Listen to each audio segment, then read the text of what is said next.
नमस्कार जौहर साथियों, स्वागत है आपका हमारे YouTube चैनल में। आप झारखंड के किस जगह से समाचार सुन रहे हैं, कृपया कमेंट बॉक्स में लिखकर हमें जरूर बताएं। तो आइए जानते हैं झारखंड से जुड़ी तमाम प्रमुख खबरों को। इससे पहले अगर आपने अभी तक इस चैनल को सब्सक्राइब नहीं किए हैं तो चैनल को सब्सक्राइब करके बेल आइकॉन को भी प्रेस कर दीजिए। झारखंड में मैया योजना के लिए बढ़ा दी गई कैंप लगने की तारीख, बिचौलियों से सावधान रहने की अपील। दरअसल आपको बता दूं कि मुख्यमंत्री हेमंत सोरेन ने झारखंड मुख्यमंत्री मैया सम्मान योजना की शुरुआत पर सोमवार को एक्स हैंडल पर पोस्ट कर राज्य की बहनों को बहुत बहुत बधाई दी है। उन्होंने कहा कि योजना का लाभ लेने में बहनों को आ रही शुरुआती परेशानी के बारे में उन्हें जानकारी मिली है। योजना का आसानी से लाभ देने के लिए 10 अगस्त तक लगने वाला कैंप अब 15 तक लगाया जाएगा। आपको बता दें कि उन्होंने कहा कि योजना को लेकर आ रही तकनीकी समस्याओं के त्वरित निवारण के लिए उन्होंने निर्देश दिया है। इस मामले को लेकर वरीय पदाधिकारियों की भी बैठक हुई है। योजना को लेकर दिख रहे उत्साह को मद्देनजर रखते हुए उन्होंने पूरे राज्य में प्रज्ञा केंद्रों की संख्या बढ़ाने का भी निर्देश दिया है। उन्होंने राज्य की सभी महिलाओं को बताया है कि यह हमेशा चलने वाली योजना है। विशेष कैंप के आयोजन के बाद भी जरूरतमंद बहनें कभी भी अपने नजदीकी प्रज्ञा केंद्र में जाकर इस योजना का लाभ ले सकेंगी। योजना से लोगों को आसानी से लाभ मिले, इसलिए 10 अगस्त तक विशेष कैंप का आयोजन किया जा रहा है, जिसे और 5 दिन बढ़ाने का निर्देश मुख्यमंत्री ने दिया है। विशेष कैंप के आयोजन के बाद भी आप जब भी चाहें योजना का लाभ ले सकती हैं। झारखंड में पारा शिक्षकों को वेतनमान नहीं बढ़ेगा, मानदेय, कही गई बजट नहीं होने की बात। दरअसल आपको बता दूं कि झारखंड के पारा शिक्षकों, सहायक अध्यापकों को वेतनमान नहीं मिलेगा। अब फिर से वेतनमान के समतुल्य उनके मानदेय में बढ़ोतरी की जाएगी।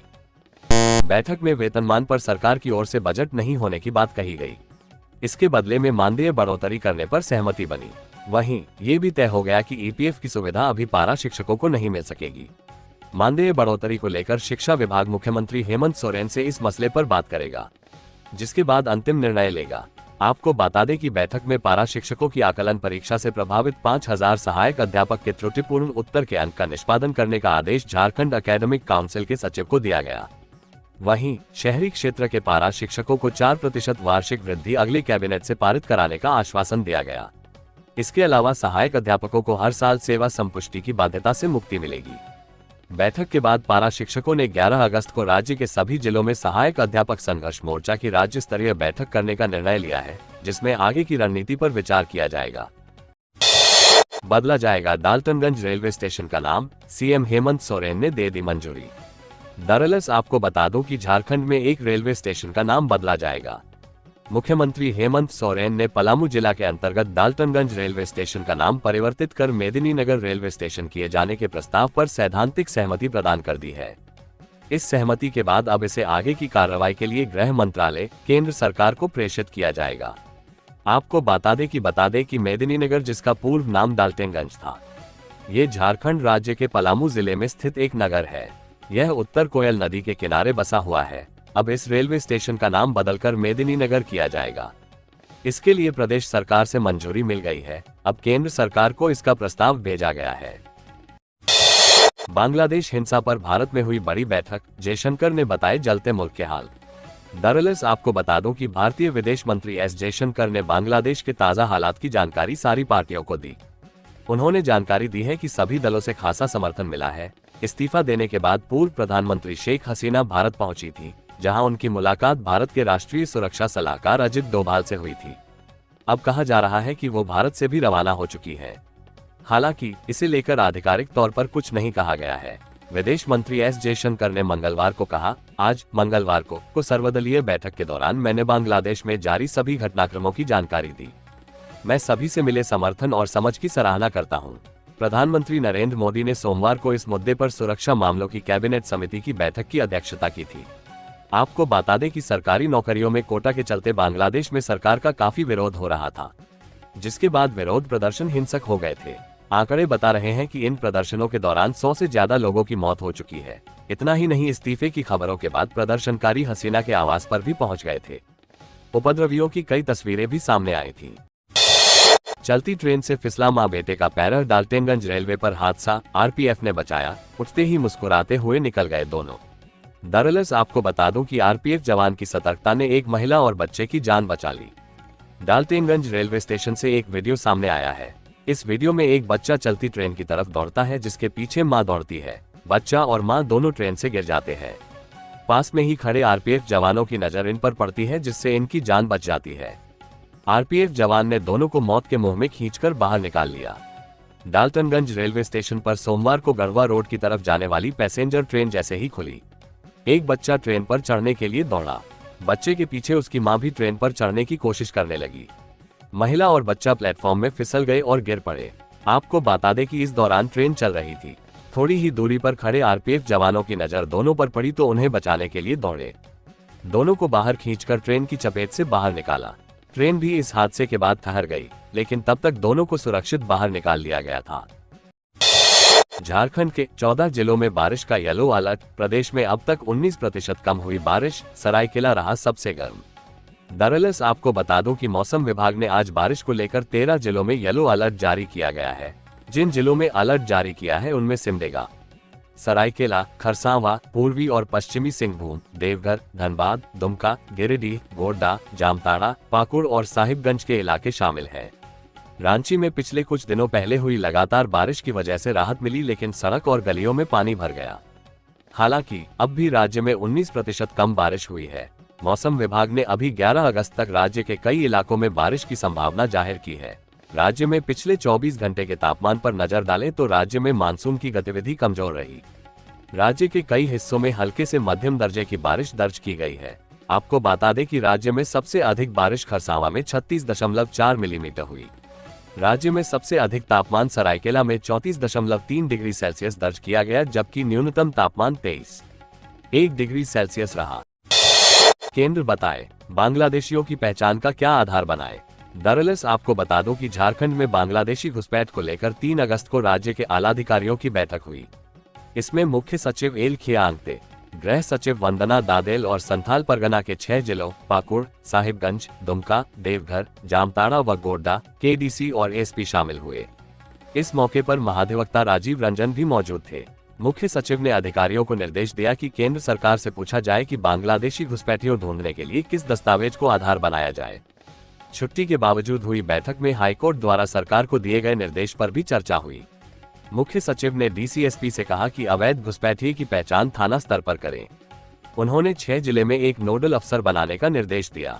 नोडल अफसर घुसपैठ को लेकर पुलिस मुख्यालय और गृह विभाग के साथ समन्वयक का काम करें।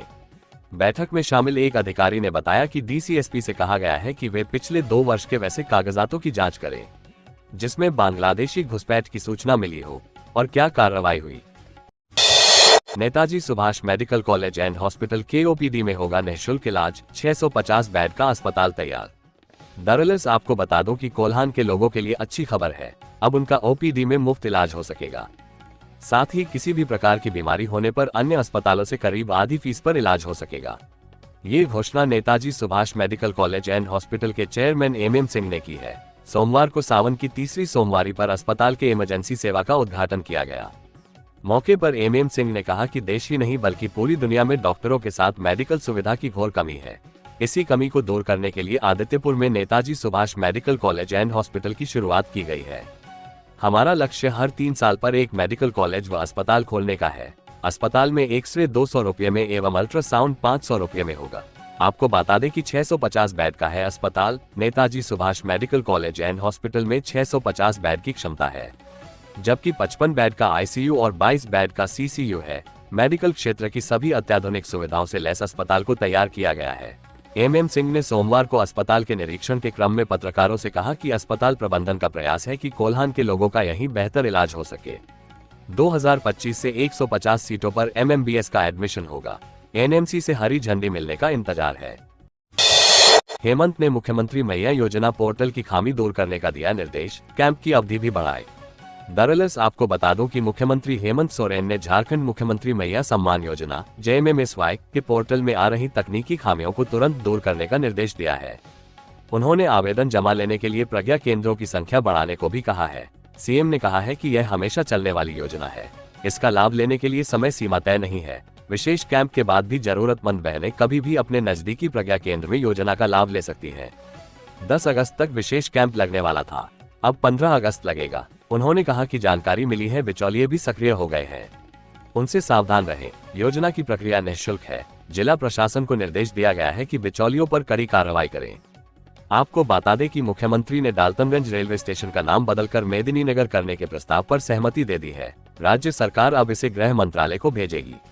इसके बाद रेल मंत्रालय डाल्टनगंज स्टेशन का नाम मेदिनीनगर करेगा। पहले पलामू जिला मुख्यालय का नाम भी डाल्टनगंज था। झारखंड बनने के बाद सरकार ने 2001 में डाल्टनगंज का नाम बदलकर मेदिनीनगर कर दिया। उसके बाद से रेलवे स्टेशन का भी नाम बदलने की लगातार मांग हो रही है। भागलपुर की बेटी ने नित जमशेदपुर का तोड़ा सभी रिकॉर्ड, सृष्टि चिरानिया को मिला 1 करोड़ 23 लाख का पैकेज। दरअसल आपको बता दूं कि जमशेदपुर की नेशनल इंस्टीट्यूट ऑफ टेक्नोलॉजी नित की छात्रा सृष्टि चिरानिया को 23 करोड़ रुपए का बम्पर पैकेज मिला है। सृष्टि को अमेरिकी सॉफ्टवेयर कंपनी रूबरिक ने यह ऑफर दिया है। ये पहली बार है जब नित जमशेदपुर के किसी छात्र को 1 करोड़ से अधिक का पैकेज मिला है। सृष्टि मूल रूप से बिहार के भागलपुर की रहने वाली है और नित जमशेदपुर से कंप्यूटर साइंस एंड इंजीनियरिंग में पढ़ाई कर रही है। 1 करोड़ से अधिक का पैकेज मिलने के बाद परिवार वालों में खुशी का लहर है। बता दें कि रूबरिक एक अमेरिकी क्लाउड डेटा प्रबंधन और डेटा सुरक्षा कंपनी है जो बेंगलुरु से भी काम करती है। आपको बता दें कि नित जमशेदपुर के प्लेसमेंट के आंकड़े इस साल काफी शानदार रहे हैं। कुल 673 छात्रों ने प्लेसमेंट के लिए रजिस्ट्रेशन कराया था, जिनमें से 631 छात्रों को नौकरियां मिली है, यानी 93.76% छात्रों को प्लेसमेंट मिला है। नित जमशेदपुर के निदेशक प्रो गौतम सूत्रधार ने बताया कि सबसे अधिक पैकेज के मामले में 1 करोड़ से अधिक का सालाना पैकेज संस्थान के लिए नया कीर्तिमान है। अब हम 100% प्लेसमेंट की ओर बढ़ रहे हैं। बेटी के साथ नजर आई सीता सोरेन, बांग्लादेशी घुसपैठियों के मुद्दे पर हेमंत सरकार को घेरा। दरअसल आपको बता दूं कि भाजपा नेता व पूर्व विधायक सीता सोरेन ने बांग्लादेशी घुसपैठियों के सवाल पर अपने देवर व मुख्यमंत्री हेमंत सोरेन पर जमकर निशाना साधा है। उन्होंने सीधा आरोप लगाया कि हेमंत सोरेन सरकार के संरक्षण में बांग्लादेशी घुसपैठियों ने संथाल परगना पर कब्जा कर लिया है। सीता सोरेन ने ये बातें सोमवार को धनबाद सर्किट हाउस में पत्रकारों से बातचीत में कही। इस दौरान उनके साथ उनकी पुत्री राजश्री सोरेन, सीता सोरेन डॉटर राजश्री सोरेन भी थी। सीता सोरेन ने कहा कि हेमंत सरकार की तुष्टीकरण की नीति का खामियाजा संथाल परगना का आदिवासी समाज भुगत रहा है। आदिवासी बहनों को बरगलाकर मुस्लिम युवक उनसे शादी कर आदिवासी जमीन पर कब्जा कर रहे हैं। ये खेल झारखंड में बेरोक-टोक इस सरकार की मदद से चल रहा है। आपको बता दें कि आज झारखंड में आदिवासियों की संख्या घटती चली जा रही है। यह एक गंभीर चिंता का विषय है। हेमंत सोरेन सरकार सिर्फ वोट बैंक बढ़ाने के लिए इस गंभीर मुद्दे पर चुप्पी साधे हुए है। इस सरकार के दिन पूरे हो चुके हैं। आने वाले विधानसभा चुनाव में झारखंड की जनता इस सरकार को उखाड़ फेंकेगी। पीएम मोदी को करीब से देखेंगे झारखंड के 2 किसान, स्वतंत्रता दिवस समारोह में विशेष मेहमान बनने का आ गया न्योता। दरअसल आपको बता दूं कि हर साल देश के प्रधानमंत्री राजधानी दिल्ली के लाल किले से तिरंगा फहराते हैं। इस कार्यक्रम में देश ही नहीं विदेशों के कई मेहमान भी शामिल होने के लिए पहुंचते हैं। इस समारोह में कई देशों के राष्ट्रपति, पीएम को मुख्य मेहमान के तौर पर बुलाया जाता है। इसको लेकर इस वर्ष स्वतंत्रता दिवस समारोह में झारखंड के घोर नक्सल प्रभावित पश्चिमी सिंहभूम जिले से 2 किसान प्रधानमंत्री नरेंद्र मोदी के विशेष अतिथि बनने वाले हैं। इनमें आकांक्षी प्रखंड के रूप में चिन्हित गुदई के दुशासन सिंह और टोंटो के मोहन सिंह बारी का नाम शामिल है।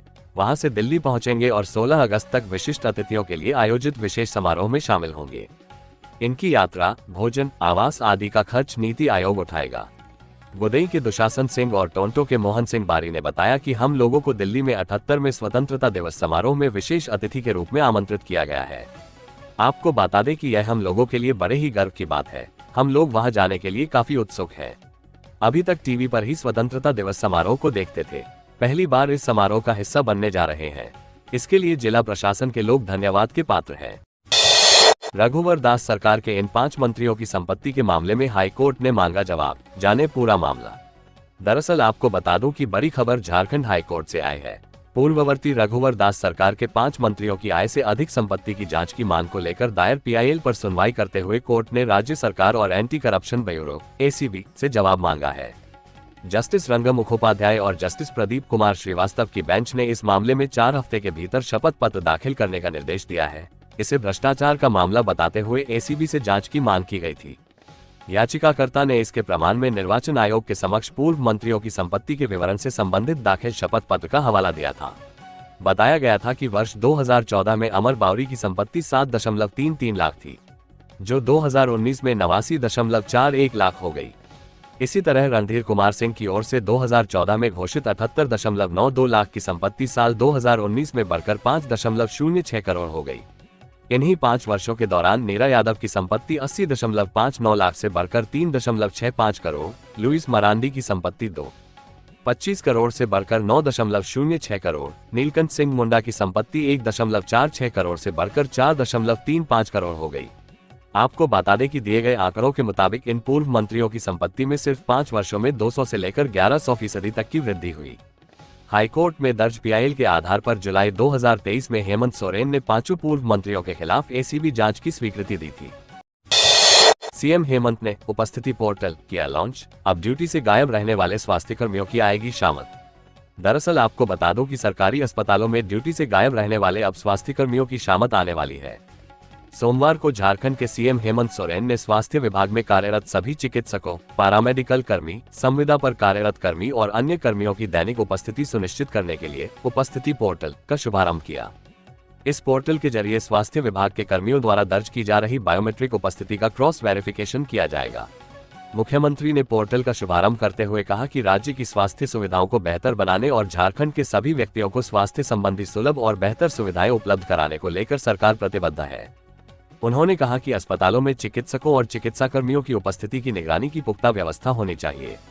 निजी अस्पतालों की तरह सरकारी अस्पतालों में hospital management system, CCTV, wifi की व्यवस्था जिला और मुख्यालय स्तर पर इसकी निरंतर निगरानी की जानी चाहिए। मुख्यमंत्री ने कहा कि सरकारी अस्पतालों में कार्यरत मानव संसाधनों का बेहतर इस्तेमाल होना चाहिए। राज्य के प्राथमिक स्वास्थ्य उपकेंद्र से लेकर जिला अस्पतालों में जो मानव संसाधन उपलब्ध है उसकी 100% उपयोगिता सुनिश्चित होनी चाहिए। आपको बता दें कि अस्पतालों की जरूरत के हिसाब से मानव संसाधन उपलब्ध कराया जाए। अगर किसी एक अस्पताल से दूसरे अस्पताल में चिकित्सा और चिकित्सा कर्मियों की सेवा लेने की जरूरत हो तो उस दिशा में भी उचित कदम उठाए जाने चाहिए, लेकिन इसमें इस बात का ध्यान रखें कि जिस अस्पताल से चिकित्सकों की सेवा दूसरे अस्पताल में ली जा रही है वहां की चिकित्सा व्यवस्था प्रभावित नहीं होनी चाहिए। झारखंड कैबिनेट की बैठक 7 अगस्त को होंगे अहम फैसले। दरअसल आपको बता दूं कि झारखंड कैबिनेट की बैठक 7 अगस्त को रांची स्थित झारखंड मंत्रालय में होगी। इसकी अध्यक्षता मुख्यमंत्री हेमंत सोरेन करेंगे। इसमें कई अहम निर्णय लिए जाएंगे। मंत्रिमंडल सचिवालय एवं निगरानी विभाग समन्वय के मुताबिक कैबिनेट की बैठक 7 अगस्त को अपराह्न 4 बजे से होगी। ये बैठक झारखंड मंत्रालय प्रोजेक्ट भवन स्थित मंत्रिपरिषद कक्ष में होगी। खबरों से जुड़े रहने के लिए चैनल को सब्सक्राइब, वीडियो को लाइक एवं एक दूसरे से शेयर जरूर करें। धन्यवाद।